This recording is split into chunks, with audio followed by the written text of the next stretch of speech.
de vous présenter une nouveauté de chez Zobo, le Zobo 1000. En fait, ce modèle, on a pas mal entendu parler de lui l'année passée, mais là, on ne trouve que des désinformations et des faux bustes, quoi. Donc, cette fois-ci, c'est le V-Tweak. Personnellement, j'aime bien le design bien compact avec une finition bien soignée, malgré quelques défauts plutôt mineurs. Voilà. Donc, dans cette vidéo, je vais vous faire un texte complet et aussi, je vais vous laisser un code promo pour avoir 3% de moins pour votre achat. Et pour info, ce modèle n'est pas encore disponible pour le moment. Ça sera disponible après le 10 arrive, le premier batch. Donc, revenez sur notre mouton pour le texte. On attaque. Ok, tout à l'heure, j'avais dit j'aime bien le design de ce smartphone. Donc maintenant, je vais vous montrer pourquoi. Et tout d'abord, c'est une question de la dalle, parce que là, sur cette dalle de 5 pouces, je trouve la finition c'est plutôt bien fait. Ça donne l'impression que ce soit une dalle Gorilla, mais malheureusement, on n'a pas de traitement anti-rayures. Donc ça, c'est plutôt un peu gênant pour moi. En plus, pour ce prix, j'attendrai plus sur la dalle, franchement. Donc c'est plutôt dommage. Donc sur la dalle, on trouvera le webcam et aussi l'enceinte pour le téléphone. Et sur ce côté-là, on devrait trouver le capteur de lumière et aussi le capteur de proximité. Mais là, c'est quasiment invisible. Mais c'est comme ça qu'il est plus sexy, quoi. Donc, tout en bas, on trouve les 3 boutons physiques. Ça, c'est plutôt sympa parce que là, on trouvera déjà pas mal de modèles, pas mal de fabricants chinois qui ont laissé tomber ces 3 boutons physiques pour les smartphones 6 pouces, 5 pouces, voilà. Donc, il faut le capter. Donc, pour info, ce smartphone est chaussé dans l'emplacement de 4-6 nano. Donc, il faut un pinceau pour ouvrir cet emplacement-là. Et à l'intérieur, c'est un double emplacement pour 2 4-6 nano. Ça, c'est plutôt intéressant. Donc, sur ce côté, on trouve les 2 boutons, le boulon bar on-off et aussi le volume ici. Tout ça sur un seul côté. Voilà. Et parlons de la coque, c'est le truc que j'aime le plus sur cette smartphone parce que là, c'est tout en aluminium bien poli, voilà. En plus, cette couleur en bleu foncé, ça c'est vraiment mec, quoi. Et aussi, j'aime bien cette tranche, voilà, tout autour de la coque. Franchement, ça montre l'image masculine de ce produit. On dirait c'est un smartphone très très compact qui est fait pour les mecs, quoi. Donc, parlons de connectique, on a tout simplement un prise 4.5, bas de sortie HDMI, ça on a déjà laissé tomber, et aussi on trouvera ici le sortie micro USB, voilà. À côté on a le microphone, il n'y a pas d'autre microphone anti-bruit, ça c'est dommage. Alors, pour la caméra, j'ai un problème avec ce genre de positionnement parce que là, personnellement, je préfère qu'il soit tout dans le milieu, ici, comme le Zobo 998, voilà. Ça, c'est mieux, franchement. Parce que personnellement, j'ai une tendance de bloquer l'objectif quand je suis en train de prendre une photo, comme ça. En plus, on n'a pas de bouton physique pour le déclencheur ici. Donc ça, c'est plutôt gênant pour moi. Voilà, donc pour la caméra, c'est accompagné par un flash unique, pas de double flash, et aussi un microphone pour le caméscope. Donc la coque, c'est pas amovible, donc ça me fait inquiéter un peu pour l'autonomie, mais on verra ça plus tard dans le texte.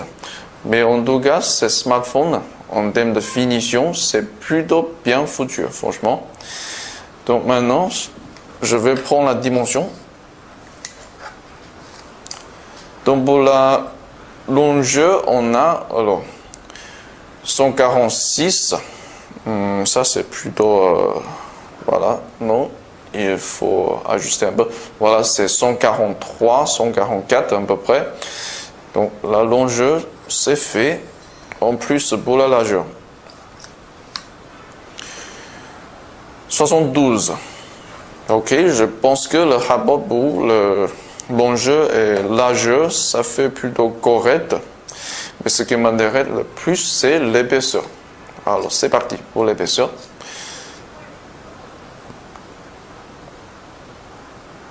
À peu près 8,3 mm, c'est assez fin, assez mince comme smartphone.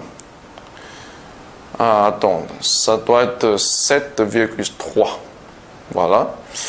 Donc c'est un design très compact pour un smartphone 5 pouces. Je trouve que c'est un très bon équilibre en termes de voilà, ces surfaces de l'écran et aussi la taille de smartphone en ensemble. En plus, ça baisse combien là? Voilà. Donc ça fait 146 grammes, un peu plus lourd que beaucoup de smartphones chinois faits en plastique, mais là c'est normal. Ça c'est du qualité, voilà. Donc en tout cas, pas très léger franchement, mais assez compact. C'est très facile de stocker dans la poche de pantalon, voilà. Ça c'est vraiment très bien fait. Ok, première impression de l'écran, je dirais, je préfère celui de Zobo 1000 parce que là, la luminosité c'est plus fort que son grand frère, le Zobo 998. Et tous les deux sont maintenant en luminosité max. Et ça, c'est ce qui s'attend. Donc, dans ce cas-là, je vais faire un tout petit comparatif sur Screen Text. Donc je pensais que Zobo 998 ne doit pas être mauvais puisque c'est la rôle depuis l'année dernière. Mais là, franchement, je préfère la luminosité. Une luminosité plus forte, comme sur ces Zobo 1000, quoi. Mais là, des fois, on ne voit pas très bien le contraste de couleur sur le Zobo 1000 à cause de cette luminosité qui est peut-être trop forte. C'est pas comme sur le Zobo 998. Mais chacun son goût. Donc, pour moi, l'écran de Zobo 1000, c'est le gagnant dans ce cas. Et parlons de système d'exploitation, il n'y a pas grand-chose à raconter puisque c'est toujours Android 42.2, le Jelly Bean. On trouve aussi le retouche esthétique proposé par Zobo. Donc ça c'est plutôt pas mal. En plus on a le Play Store qui fonctionne. Ça doit être comme ça. Sinon voilà, c'est pas Zobo. En plus OTA, voilà, c'est là. Donc en termes de fonctionnalité, il n'y a pas de grandes modifications. Ça c'est le côté malin de Zobo, je crois. Pour une chose, il vous propose une surcouche assez esthétique, pas très moche au moins. En plus, ils sont 4D, toutes les fonctionnalités génériques de Google. Donc ça c'est assez malin. Donc parlons de Cozy Mail. Je crois peut-être j'avais fait une bêtise au début en disant que c'est un emplacement double 6 nano parce que là on ne voit qu'un seul code email qui est au 14. C'est plutôt bizarre. Donc ensuite pour le engineering mode,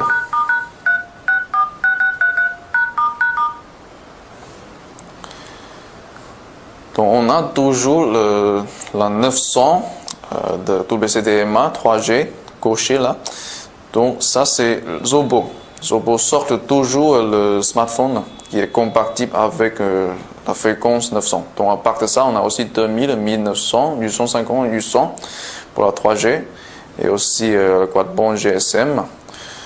Deuxième emplacement SIM. Alors ça me fait, je suis un peu perdu là. Ça c'est un double SIM ou un SIM unique. Ça je peux pas le dire. Donc on a aussi un autre SIM qui est compatible avec quad-band GSM. Ça c'est quand même assez confusant. Donc pour le score AnTuTu, c'est un score plutôt correct pour un octa-core, pardon. Donc c'est 27 630. Voilà, on ne va pas toucher les détails. Par contre, On va sur tout d'abord le texte stabilité. Pendant mon texte, il n'y a pas d'anomalie à signaler. Toutes sont correctes pour la stabilité et aussi pour le changement de la température. Franchement, la température, ça c'est toujours au 23. Voilà, ça n'a jamais changé. C'est quand même impressionnant. Donc, pour les spécifications, un truc qui est plutôt intéressant, c'est que cette modèle est chaussé un processeur de MediaTek MD6591. Donc, je crois que c'est la version light de 6592. C'est un octa-core, toujours. La puce graphique, c'est toujours Mali 450 MP. Ça, c'est pas très intéressant. Donc, la résolution, c'est en HD.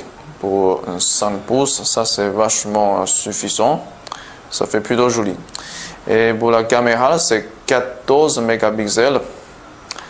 On aura sûrement des pixels interpolés. Voilà. Pour le RAM, je crois que ça doit être 1 Go. Et mémoire, c'est 16 Go. Voilà. Donc, pour le processeur, le 16591, c'est cadencé à 1,6 GHz. Et à part de ça, l'écran a une très belle densité de pixels de 320. Ça, c'est plutôt très joli. Donc, pour le webcam, je crois que c'est un peu exagéré. 8 mégapixels. Il faut que je n'aille vérifier plus tard. Alors, ensuite, qu'est-ce qu'il y a là-bas? Il faut aussi voir avec le Z-Device pour checker tous les capteurs et les dispositifs qu'on utilise pour les jeux et aussi pour le GPS. Voilà. Tout d'abord, pour l'accéléromètre, sa fonction qu'on passe. Alors, aucun problème constaté. En plus, on a le capteur de lumière.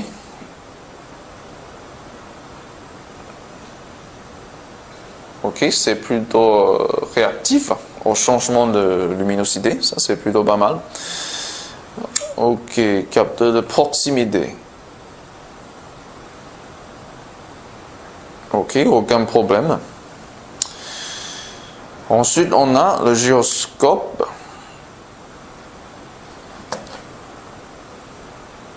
Voilà, c'est quand même bizarre qu'il tourne comme ça. En plus, capteur de gravité, rien à signaler, ça. Accélération linéaire. Voilà sa fonction. Et rotation vecteur. Voilà sa fonction aussi.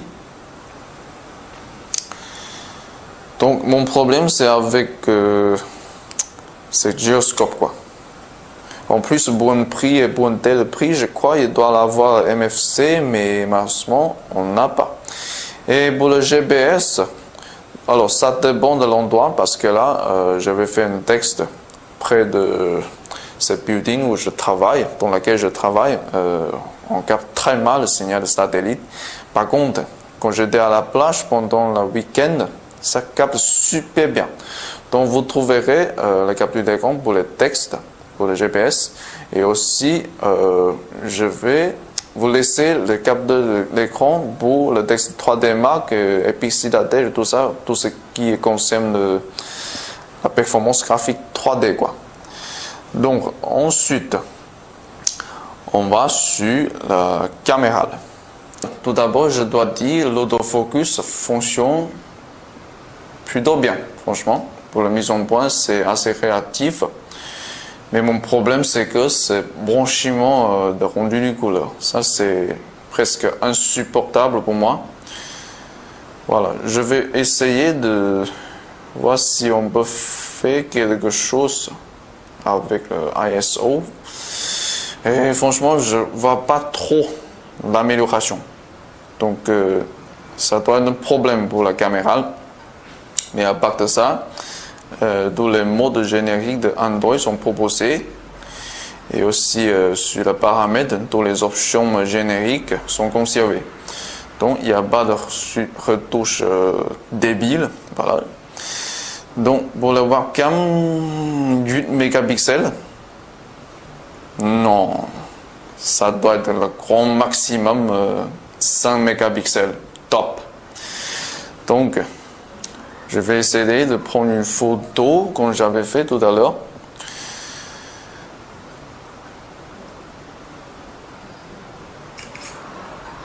Bah, franchement, c'est moins performant que j'imagine.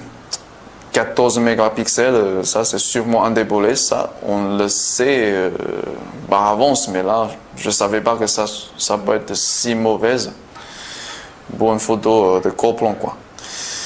Donc ça c'est quand même un peu décevant pour une chose, l'image c'est très graigné et aussi on voit des pixels indéboulés, voilà, ça fait vraiment moche. Le plus grand problème c'est le rendu du couleur. Voilà, ça c'est pas très top. Alors en plus, pour les photos prises à l'extérieur, je dirais il faut absolument faire travailler le HDR parce que là, pour cette photo, on a pris en deux modes. Ceci c'est un mode normal. Donc comme vous voyez, certains objets ne sont pas très visibles. Mais en mode HDR, qu'on avait un meilleur contraste de couleur là, et ces objets sont plus visibles. Donc HDR, ça fait, il fait plutôt bien son boulot. Mais comme toujours, les photos à l'extérieur, c'est toujours ce problème avec le rendu du couleur. Voilà, je crois que ça c'est bien dommage. En plus, pour les vidéos prises à l'extérieur,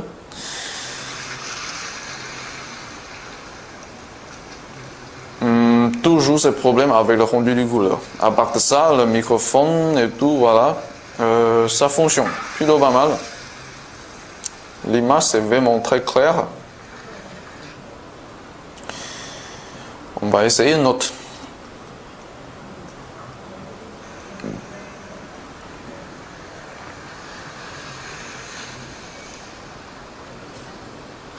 Ah, c'est bien dommage. Le rendu du couleur, ça a caché tout. Franchement, le paysage, c'est vraiment très beau.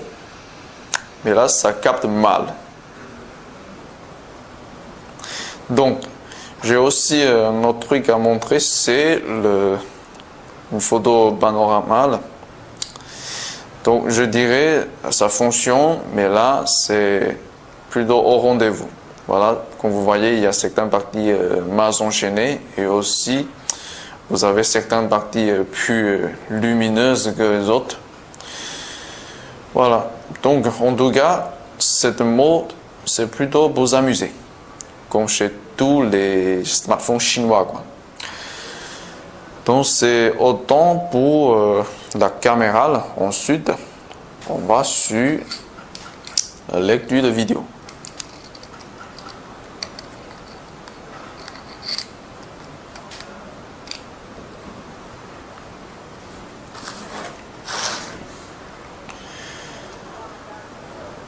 Ok, qu'est-ce que je vais prendre cette fois-ci, je crois.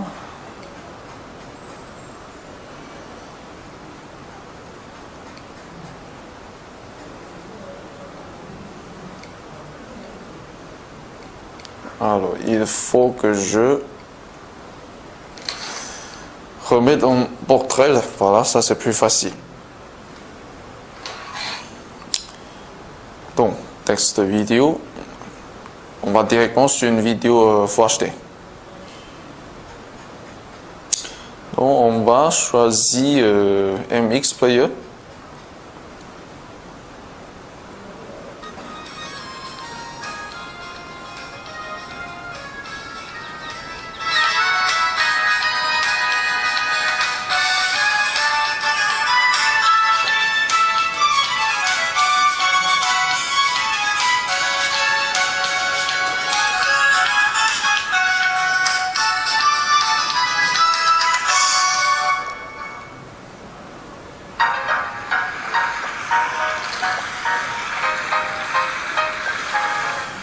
Mais en tout cas, je dirais pas de grands soucis, franchement. Mais la luminosité, ça peut être trop fort pour certains. Mais pour moi, ça me gêne pas trop. Franchement, ça le rend plus intéressant. En revanche, en plus pour le chargement, voilà, pas de gros problèmes.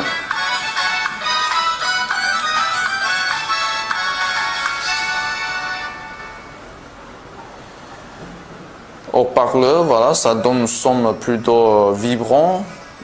C'est plutôt pas mal. En tout cas, pour l'usage multimédial, comme les vidéos, c'est pas mal. Donc, en plus, on va aussi voir avec le chargement de pages web et aussi les applications. Donc, tout d'abord, on va tester les applications comme Google+. Pour ça, on va activer le proxy tout d'abord.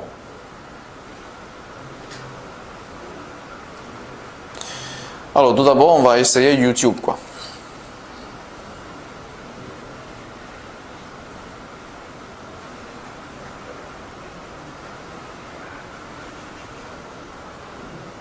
Le chargement, ça va, puisqu'on est sur une proxy, voilà. En plus,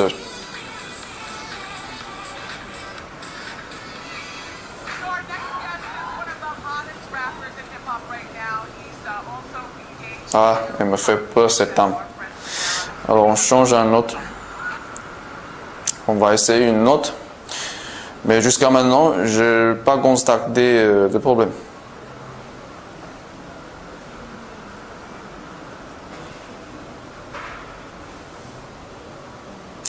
Ok, ça c'est un peu long que prévu. Mais en tout cas, pour YouTube, même si on est sur une proxy, il n'y a pas de gros soucis. En plus, je vais essayer le Google+. Alors, je vais voir. Bon, je touche rien. Puisque c'est en train de chercher, c'est une bonne opportunité pour voir le temps de chargement.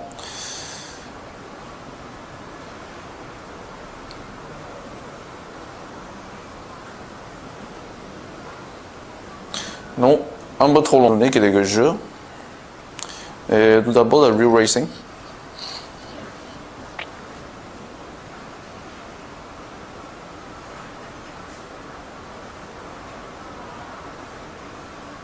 Ah merde. C'est toujours en train de télécharger.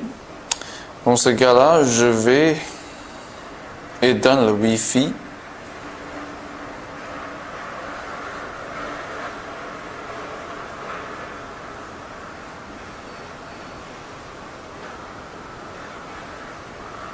Alors franchement, je dis, je peux constater une faible fuite de lumière, mais ça c'est pas très grave relativement. Ok, pour le chargement, c'est un peu moins rapide. En plus, le son, ça peut être un peu faible pour certains, mais au niveau de fluidité, voilà.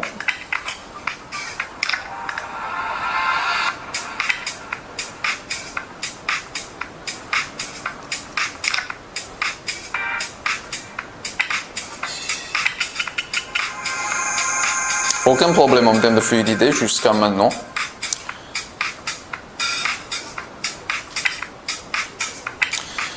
Donc c'est parti pour une course.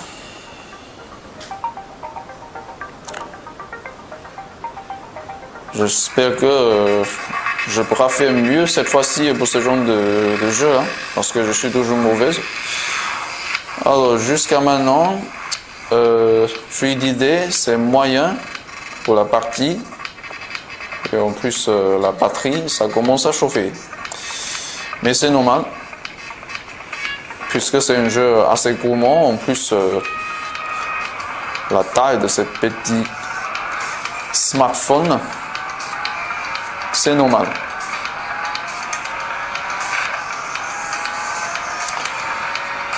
Bon, Pour le capteur de gravité, ça fonctionne plutôt bien. Je crois pour Zobo, ça ne doit pas être de problème.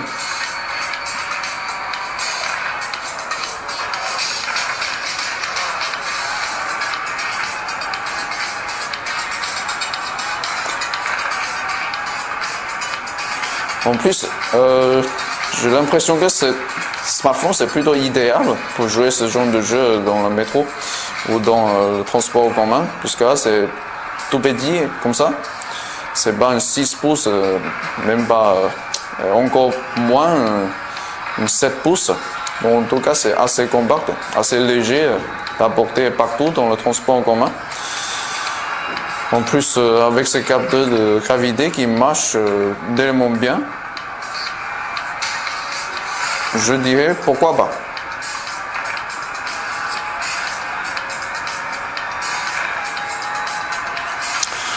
Ok, apparemment, j'ai fait des progrès ça, pour ce genre de jeu.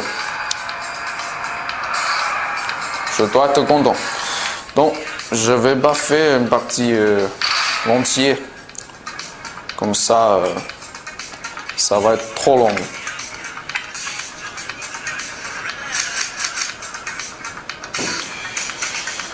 Donc, dernier point à traiter, c'est toujours l'autonomie. Alors, on va voir. On est sur, voilà, 18% de la batterie déjà, mais on avait fait plein de choses. Et pour le recharge, ça c'est plutôt vite fait, franchement. Et au niveau de gestion de consommation, c'est plutôt pas mal pour cette processeur qui est plutôt nouveau pour moi. La température, alors. C'est toujours stable, mais là j'en doute s'ils ont enregistré correctement la température, parce que là, quand on vient de faire tourner un jeu 3D, ça c'est chaud. Et pour le voltage, pas d'anomalie dans starter. Et franchement, je trouve que c'est plutôt pas mal la gestion de la consommation. Ça se décharge pas trop vite. En tout cas, c'est un processeur de octa-core. Donc, comme ça doit être courant. Mais puisque c'est une version light de 65-92, donc c'est encore